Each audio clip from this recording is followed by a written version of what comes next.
Hello, what's up? This is Rain Manguera and this is finally, pasensya na medyo late na, the Nothing Phone 4a Pro. So, hinintay ko pa kasi ang sale para maka-avail tayo nito. Actually, dalawa na to kinuha ko na diretso.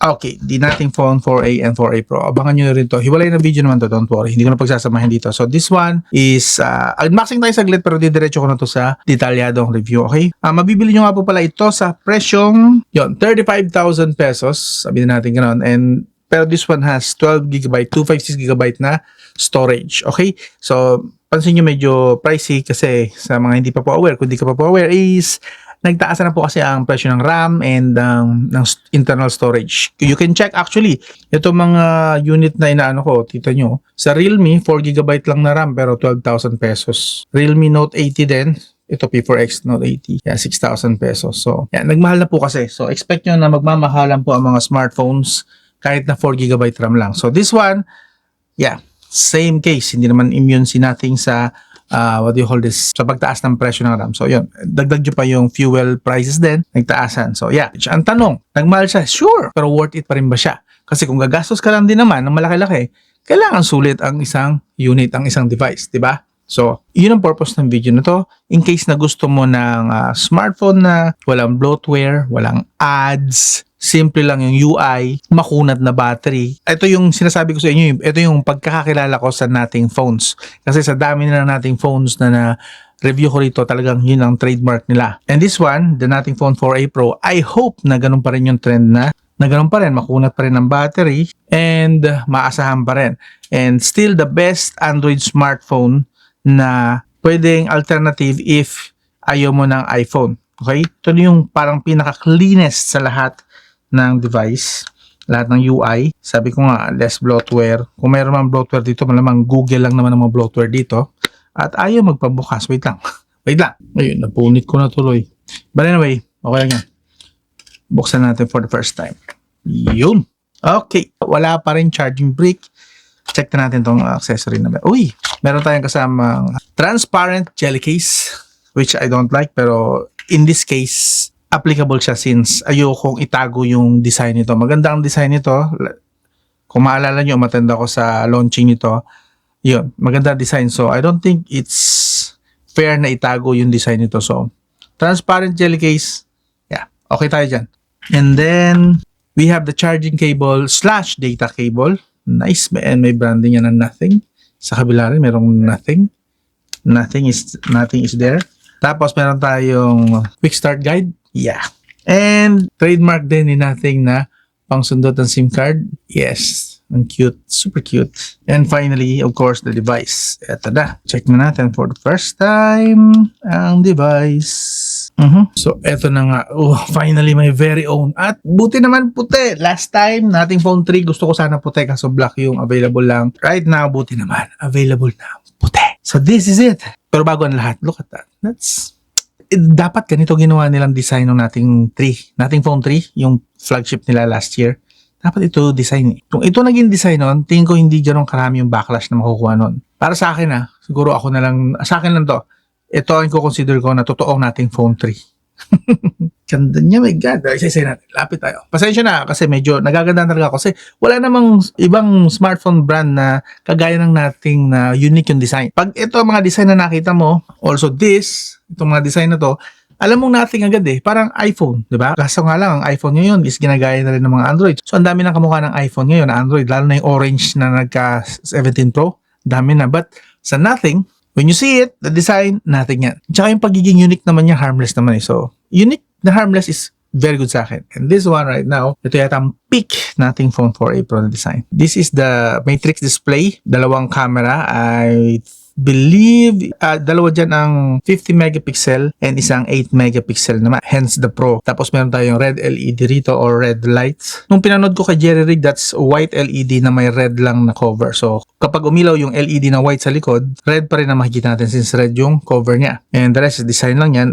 We have the flash here and I think that's the zoom microphone. Kapag mag-zoom ka and gusto mo ikuha ng audio yung microphone, i-record ng camera yung audio. That's the microphone there. And then we have the noise cancellation microphone. Antenna lines, which means this is made of aluminum, at least kung hindi man stainless, aluminum yan. And then dito sa kanan, we have 3 buttons, the volume rocker, the power button, and another 2 antenna lines. Sa kabilang side, 2 antenna lines, at ito naman yata, if I'm not mistaken, is the essential button. Tama ba? Medyo matagal na kasi nung umattend ako nung launching, di ko natanda kung alin dito. Baka ito yung essential button.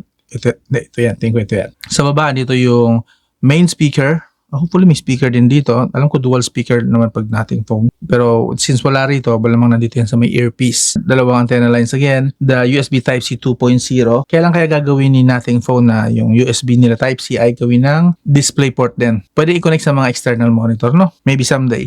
But for now, USB 2.0, the main microphone, and of course, the non-expandable storage pero dual SIM naman na slot. Alright. Okay. So for now, lagyan na natin ng SIM card. Of course, 5G. And if my memory is correct, supported din nito ang eSIM. We'll see. And now turn on natin for the first time. Pero there nating phone. Anyway, setup ko na and diretso na rin tayo sa detalyadong review. Okay? Yun na muna sa unboxing. Okay? Skip na tayo. Detalyadong review after this block. So yun, after a month, actually isang buwan yata kung itong ginagamit if I'm not mistaken, ito na yung verdict ko sa kanya. Okay? So it took my time dito. Sweet time talaga kasi syempre, this is supposedly a good phone. A very good phone actually. Not the best, but a very good phone na I can recommend with confidence. Why? Kasi, well, isa-isa pala natin muna. How about the specs? This is currently running Android 16, nating OS 4.1 with Qualcomm Snapdragon 7 Gen 4, 4nm po yan with 8 cores and 2.8 GHz na clock speed. Adreno 722 GPU, dual core po yan na 1.1 GHz. So, not really the fastest or the strongest or the most powerful chipset available ngayon sa market. But, well, you know naman kung ano talaga ang pinaka panlaban at pinaka-alas ni nating phone. And this nating phone 4A Pro, well, isa-isahin natin ang mga features niya. Okay. Una sa lahat, build and design pa lang, panalo na para sa akin. Very futuristic actually. Very unique din kasi I know wala itong katulad currently sa market. So if you bring this with you sa mall, sa kung saan ka man gumagala outdoor, maraming tao, I'm sure kapansin-pansin ito provided na hindi mo tatakpan ito ng case. So what I did, bumili ako ng case pa rin. But this one at least medyo transparent ng konti. So if I put this on sa kanya, well, not really that ikang tawag pansin, but still at least kahit paano yung mga main features niya, main na designs is kita pa rin. Pero I would agree pa rin talaga na wala na lang sana. Kung pwede lang, para hindi lang agad masira yung aesthetic niya is, yun na, kung pwede nga lang sana, wala na lang case. But here we are. Okay, so yun. It still has the essential button. So kung sa mga hindi familiar sa essential button, ito yung parang journal mo or diary. Okay, so if you push this button, ma-activate supposedly yung kanyang, yun nga, yung feature na parang journal, na parang diary. But I switch, actually, ini-switch ko pala sa two presses. So 1 and then 2. Iyon. So saka siya ma-activate sa pangalawa. Kasi buti may ganoon na siya actually dati. Wala. Pag na-aksidente mo na pindot yan, wala. Kailangan mo either i-cancel, i-back, or gusto mo, i-record mo na. Ituloy mo na lang din. So what I did is, punta ako sa AI niya. Intelligence Toolkit under settings. Yun. Nandito siya. Ayun. Ito pala. Dito pa sa baba. Essential key settings. Yun. So I disabled siya sa screen is off and then activate with single tap before use. Inilagay ko siya sa double tap. Okay, so 1, 2. Saka pa lang siya ma-activate. Okay? See that? So again, kung hindi nyo lang naman ginagamit, kung ayaw nyo yung feature na yan, wala kayong balak gamitin just like me, you can do that. Meron na ngayong ganong switch na pwede siyang i-double tap to activate. Okay? For the design, bibigyan ko ito. For me lang ha, 10 out of 10 sa design. I love this! Available nga po pala ito ngayon sa Digital Walker. Kung gusto nyo lang naman sure na legit, original yung makuha nyo, hindi fake, solid, talagang brand new. Sa Digital Walker po siya available. Yan, okay? Iwan ko link dito sa video description. Available na po sa online and offline na mga official stores nila. Pero personally, I recommend sa Shopee. Mas maganda ang bigayan ng vouchers at discount. This nating phone 4A Pro, okay? Now, for the performance, okay ba to? Okay? So, isa-isahin natin yan. Again, Qualcomm Snapdragon 7 Gen 4 na merong up to 2.8 GHz clock speed, Adreno 722 GPU. Ang total score po nito is 1.4 million And yan, I know, hindi siya ganun kalakas pero at least capable na po yan. At least lumabas siya ng 1 million means capable na po yan. Hindi nga lang talaga pang hardcore gaming. Casual gaming I guess to papuntang slightly demanding na game. So 470,000 sa CPU, 318,000 sa GPU, and the rest. Now, ano ang translation nito sa gaming? Ito, isa natin. Sa Call of Duty Mobile, sinet natin sa low graphics and ultra FPS. Nag-run po siya sa 85 to 90 FPS and 39 degrees Celsius lang. So yes, hindi naman siya mabilis mag-overheat provided na room temperature kayo naglalaro. Sa Mobile Legends, sinet natin siya sa ultra quality and ultra FPS. Guess what? Pwede siyang 120 FPS stable and 36 degrees Celsius lang in 1 hour po yan. So ultra 120 FPS makakakuha po kayo dito sa phone na to ng ganung performance sa Mobile Legends. Sa PUBG Mobile naman, sinet natin siya sa smooth graphics and extreme FPS. That's extreme plus FPS pala. Run at 85 to 90 FPS, not bad. 38 degrees Celsius, slightly tumaas ang temperature pero malayo pa rin po yan sa overheating. Okay, sa LoL Wild Rift naman, set natin siya sa high graphics and 120 FPS custom settings po yan. Nag-run naman siya in fairness ng 118 to 120 FPS, stable din, and 38 degrees Celsius. Sa Wuthering Waves naman, sinet natin siya sa medium graphics and 30 FPS lang just to make sure na stable na makuha nating FPS. In fairness naman, nakuha niya rin yung stable na 28 to 30 FPS and stable din na 40 degrees Celsius in 1 hour. Now, meron po itong game mode, okay? Although hindi ito gaming phone, pero just so you know, lahat po ng nating phones ay merong game mode. And sa game mode na yan, supported na rin or native na rin po yung FPS monitor or FPS counter. So wala na akong kailangan i-set up dito na FPS third party, etc. Na yan. Meron na po siyang built-in talaga na FPS monitor or counter. Okay? So para sa akin, again, babangga ko lang sa price tag at sa stability na kanya ibigay. Tandaan nyo lang na habang sinasabi ko to, kinukonsider ko rin na meron po ngayong RAM apocalypse. That means, dahil sa AI bubble na yan, mahal po ang RAM at memory storage. So that is why medyo mataas din ang pricing nito. So for me, since maganda naman ang pinakita niya na gaming performance, and again, in-adjust ko na yung expectation ko sa price tag niya at sa RAM issue ngayon with that high price, well, bibigyan ko to ng 8 out of 10. Yes, 8 out of 10 sa performance. Okay? Now, sa battery. Eto. So, ever since talaga battery ang pinaka-impressed ako sa isang nating phone. Pag nating phone yan, never pa ako naka-encounter ng nating phone na pangit ang battery optimization. Usually talaga mataas. Above average lagi ang nakukuha natin. And dito sa nating phone 4A Pro, well, ganun din ang nakuha natin. So, this by the way has 5,000 mAh battery. 50 watts po yan, wired charging support. No charging brick na kasama. Sadly, nakita nyo naman sa unboxing. No wireless charging support. Yes, walang wireless charging support po ito.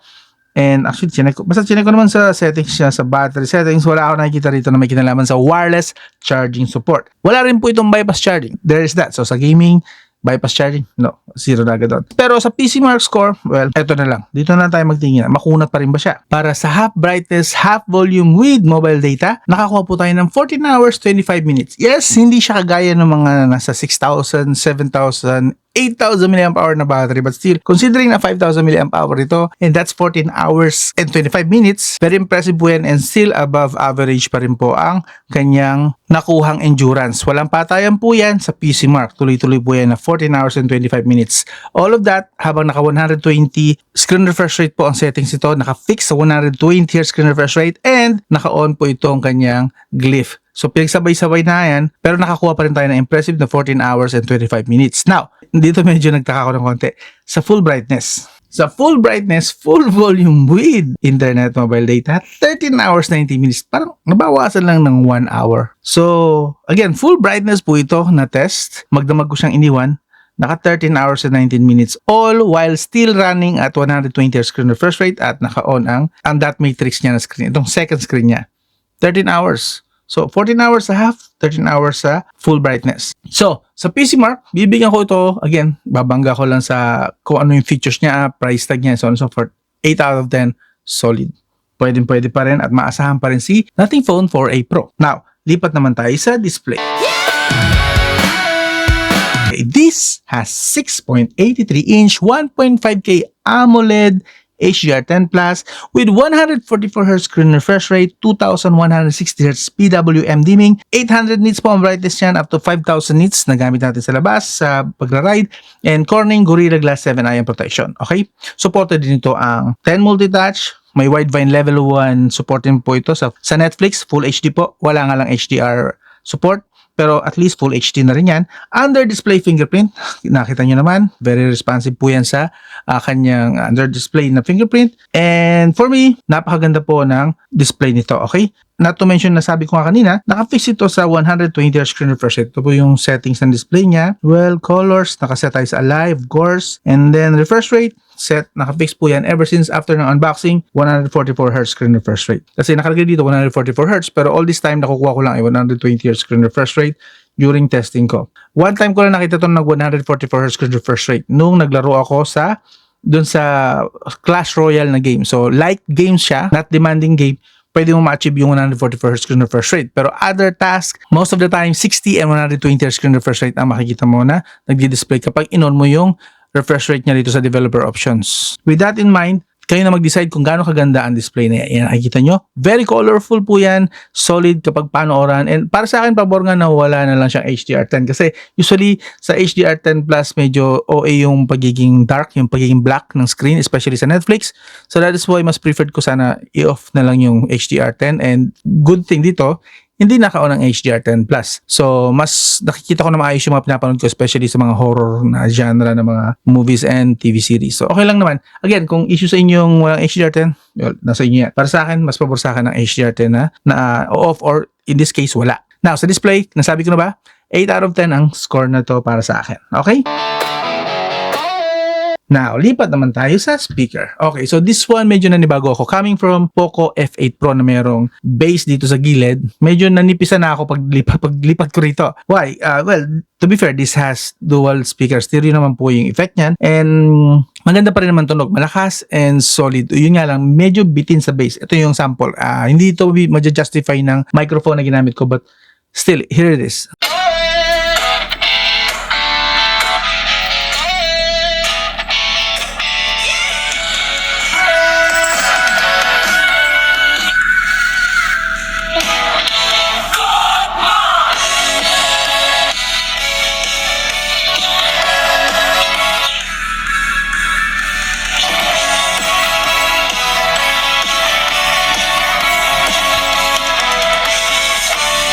Now, add ko lang, meron nga pala ito sa settings na natutuwa ako. Siya lang yata ang ganito meron ngayon. I'm not sure kung sa ibang brand may ganito, but for now, ito lang yung naalala ko na meron siyang ganito. So, pupunta tayo sa connection preferences here, sa taas yan. From here, dito sa connected devices, baba ka dito sa connection preferences, meron dito para sa Qualcomm aptX.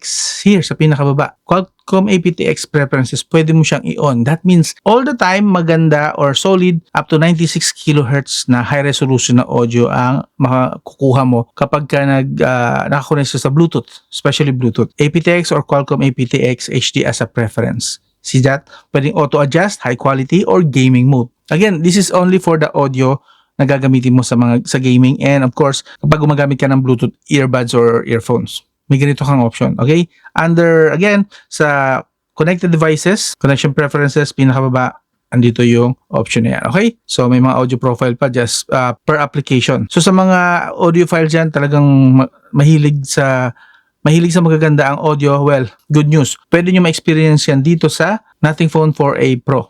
Solid, may ganito siyang feature. So again, mga audio enthusiasts dyan, meron ganitong features sa loob ng settings mismo, and may enjoy nyo. And I tested this, solid, maganda, and tuntua ako. Sakto, nandito pang ang mga IEM ko na USB Type-C, and of course, yung aking earbuds ng CMF nandito rin. Anyway, yun yung para sa audio. So dahil dyan, again, wala man siyang bass na tunog, yung extra bass na yun na pampabuo lalo ng music and movies, well, bibigyan ko pa rin siya ng 8 out of 10 for that specific na settings dahil may ganun siya. So, 8 out of 10 para sa audio. Okay. Now, lipat naman tayo sa kanyang camera. Alright! Sa likod, meron tayong tatlong camera. Isang 50 megapixel with f1.9 aperture, wide 24mm PDAF, with OIS po yun. And the other one is the periscope, 50 megapixel din, f2.9 naman aperture. And then yung size 8 megapixel f2.2 ultra wide naman na may view na 120 degrees, 15mm po yan. Kaya po nito mag-record ng 4K up to 60 fps. Nung una natanggap ko to actually 4K at 30 fps lang. So nadismaya ako. But then again, after a few hours, nagkaroon ng update. And after ng update, nagkaroon na siya ng support for 4K at 60 fps. Alright. By the way, yung kanyang periscope nga pala supported up to 3.5 optical zoom. And with OIS din po yun, 80mm. So, solid po gamitin din naman ang kanyang rear camera. Not bad, not the best out there, pero para sa akin, solid na to, very good na to actually para sa mga ginagamit ko talaga na settings for my camera. Okay? But anyway, see the samples here.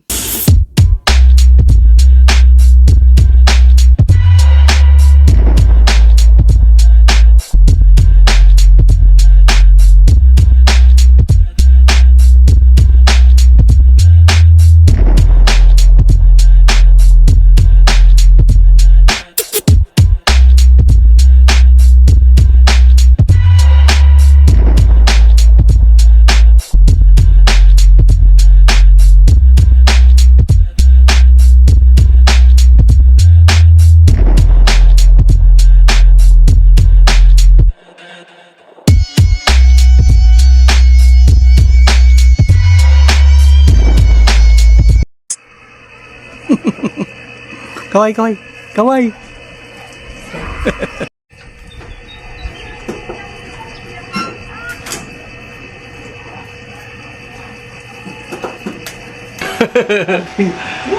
Parang susubukan mo naman. Dali! Yan. Hindi, ako ibibidyoan ko lang. Hello, what's up? So this is the 1080p at 60 fps, the front camera. So kamusta naman ang quality? Okay, ito yung pinaka-stretch niya na view. So yeah, we are just using one ilaw lang, LED na isang ilaw na medyo yellow, medyo dim pa nga actually. Pero ang ganda na ng view, ang ganda na nakikita ko, maliwanag siya kahit paano. So I think okay na to, very good na to for the front camera. Sayang lang hindi pa ginawang 4K man lang, pero at least merong 1080p at 60 fps tayo. And kamusta naman yung kanyang microphone, okay ba? Bago ko nga pala makalimutan, ang front nga pala is 32 megapixel selfie camera. Okay, and dito naman, ang supported lang nito is 1080p at 60 fps max. Okay? Meron lang akong napansin ng mga quirks sa camera nito. Okay? Sa video, ultra-wide mode, hindi supported ang 4K kahit yung rear camera ang gamit, no? So, rear camera, pakita ko lang sa inyo saglit. Okay, so rear camera yan, di ba? 1080p at 30. Lilipat natin sa 4K. 4K, pansin nyo, pag nag 4K na ako, wala na yung ultra-wide mode. Pero pag lumipat ako sa 1080p, andun yung ultra-wide mode. That means walang ultra-wide mode sa 4K. So yun yung mga quirks lang naman sa kay nating phone 4A Pro. Kung turn off sa inyo yun, well, I said it. Andun yun. Pero ako, siguro pwede ko na rin tiyagain. Yun nga lang, hassle lang na kapag mag-switching lang ako ng camera from rear to front and front to rear is medyo hassle na kailangan i-stop ko talaga yung video and pagdugtuin ko na lang sila during upload or kung isasend ko sila sa family and friends. Yun lang. So, basically, sa camera, well, maganda naman siya. Doon ng 4K, so on and so forth. Ang dami nga lang kulang. Pero considering na this is mid-range phone kasi, so medyo nabitin ako sa camera. So, I'd say I'll give it 7.5 out of 10 lang sa camera. Okay? It's very good. I like it. Actually, I love it. Yun nga lang, ang daming features na kulang. Now, sa connectivity, eto. By the way, this supports 4G LTE, VoLTE, VoWiFi, and 5G of course. And matutuwa kayo malaman na supported din ito ang eSIM. So yes, may eSIM po ito. Actually, currently, nakalagay dito are eSIMs. See that? Dalawang eSIM, isang physical SIM at dalawang eSIM ang gamit ko. So yeah, may eSIM ito sa mga gustong gumamit ng eSIM sa kanilang phone. Ito po yun. So meron na agad ditong eSIM. So mas secure ng konti yung phone mo kung in case na mawala. Wala silang matatanggal na SIM card at hindi basta-basta nila ito magagamit unless meron silang kilalang marunong talaga na mag-reprogram ng phone. Yun lang, saklap. But anyway, pwede ka nga po pala mag-add ng up to 5 eSIM but only one will work at any time. So, isang eSIM lang. Nakita nyo kanina, di ba? Dalawang eSIM lang pero isang eSIM lang ang pwedeng gumana at a time. Isang physical SIM and isang eSIM or dalawang physical SIM, hindi pwede ang eSIM. Speed test naman, actually, and mga samples. Okay naman siya sa mobile data, not bad. Average, nakakakuha naman ako rito ng around 100 to 150 Mbps. Dito, 5G po yon. And sa Wi-Fi naman, test na rin natin ngayon. Actually, gusto ko siyang i-test. Wi-Fi tayo. Okay, this is Wi-Fi. Para makita nyo na rin ng diretso. Naka-off ang mobile data. So, ito po ang speed test. Nakukuha naman niya actually yung Wi-Fi speed ko rito sa bahay, up to 800 Mbps. Kaya tuwan-tuwa rin naman ako dito. So, solid naman. So, pagdating sa mobile data and Wi-Fi, reliable naman siya. Now, pagdating naman sa iba pang features, supported nga pala nito ang Wi-Fi 6. Yes, again, that's very good. And then, NFC, meron din po ito. So, pwede nyo pong iset up dito ang inyong GCash. Kasi alam ko, GCash ngayon supported ng NFC. You can set it sa GCash app mismo. May settings po doon para ma-activate or malipat sa NFC and Google Pay. So, may NFC po siya. Solid. Now, sa Bluetooth naman, meron itong Bluetooth 5.4. And sa GPS naman, para sa Google Maps and Waze natin, accuracy po nito is 3 meters. So, very good din sa mga tropa nating riders. So, overall, bibigyan ko ito ng 8 out of 10 sa connectivity. Not bad. Solid na rin. And of course, other features naman, magkakaroon po ito si nating phone 4A Pro ng 3 years major OS updates. That means currently nasa Android 16 ito. So makakatanggap to hanggang Android 19. And then meron pa siyang 6 years na security patch. So hanggang 2022. Yes, 2022 na security patch and bug fixes. So 6 years. So again, 3 years major OS update, 6 years security patch and bug fixes. Okay? Of course, sa mga mahilig naman dyan sa AI, meron po itong AI features. Pero ang kinaganda, hindi naman siya in your face na AI. Like, pinipilit nila na gamitin mo. Under settings, intelligence toolkit, ito po yan. So, pansin nyo ako, hindi ako gumamit ng, mag-isang buwan na, hindi pa ako gumagamit ni isang beses ng AI niya. Kasi pwedeng hindi mo gamitin. Yun yung gusto ko, yung hindi pinipilit. Optional lang yung AI. Of course, andito yung mga AI features like gusto mo gumawa ng wallpaper, gamit ang AI, widget, ChatGPT. Hindi ko na ina-access yan. Kita nyo, wala akong consumption for the past month. Pero kung gusto nyo gamitin, meron nga siyang ganito. Ayan. Essential voice, AI-powered input. Ito, text-to-speech or speech-to-text. Yan. Yun lang, mostly ChatGPT integration. Hindi naman ako magamit yan. Yun yung essential space, this one. Yung parang journal nga, ika nga ng nothing. So, yun yung mga features na meron to si nating phone 4A Pro.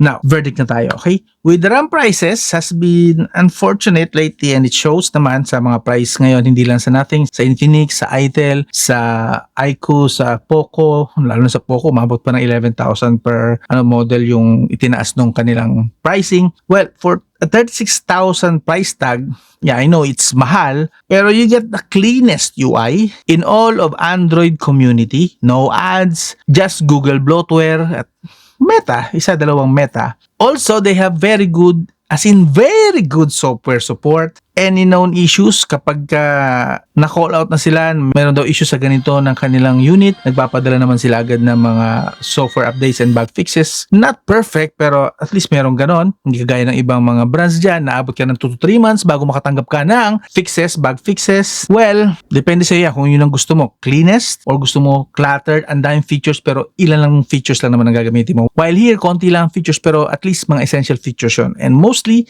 magagamit mo naman lahat yun halos. If you're a casual user with money, this is a good choice, okay? Kung meron kang pera, casual user ka, and gusto mo malinis lang naman, unique design, very good sa ito. Highly recommended, bilhin mo to boss, para sa iyo to. Kung ikaw gusto mo magkaroon ng iPhone, pero ayaw mo naman ng pumunta sa iOS, gusto mo pa rin ng Android, and gusto mo lang yung experience ng iPhone, malinis, simple, direct to the point, very user-friendly, madaling intindihan. Bagay na bagay sa iyo to boss. Highly recommended, try mo to, okay?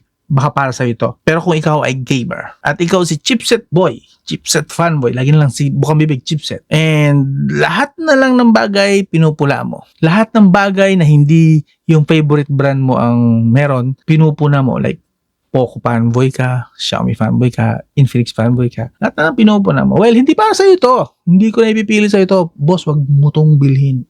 Tama lang yun, wag mo itong bilhin. Pero, again, kung gusto mo lang ng unique design, malinis na UI, bloat-free, walang ads. Kung magkaka-ads to, kasalanan mo yun. Malamang may in-install ka rito na apps na tad-tad ng ads. So, pero kung alam mo naman mga ini-install mo, hindi magkaka-ads to. Okay? Ako personally, ginagamit ko na to ng, again, isang buwan. Personal. And actually, binilang ko na nga siya ng sarili niyang, meron kasama itong transparent jelly case dun sa unboxing. Pero hindi ko yung ginamit. Mas gusto ko to kasi mas protected siya. So, that means ito, ako mismo ginagamit ko na to. So, para sa akin, Kahit na marami siyang pagkukulang, which is na-mention ko na kanina, para sa akin bibigyan ko pa rin ito ng solid na 8 out of 10 na score. And I am still going to use this sa mga susunod pa na mga buwan siguro. I like this. Actually, I love this. So again, this is the Nothing Phone 4a Pro. Ikaw boss, ano ang masasabi mo rito sa phone na to? Ikaw, ano opinion mo? So of course, iba yung opinion ko, pero binasi ko pa rin naman sa kung ano yung mga actual results sa mga test na nakuha ko. Pero ikaw boss, ano ang masasabi mo rito sa Nothing Phone 4a Pro? Kung hindi nyo pa alam, available po ito sa Digital Walker. Iwan ko link dito sa video description or dito sa floating tag para po hindi po kayo mapeke. Original lang makakuha nyo dito. Digital Walker floating tag ng Shopee and Lazada. I prefer Shopee kasi maganda yung bigayan ng voucher, and kung hindi nyo makita yung floating tag dito, touch nyo muna tong screen. May lalabas na dito then floating tag. Okay. Again, this is Rain Manguera and this is Nothing Phone 4a Pro. I'll talk to you again soon. I'm out.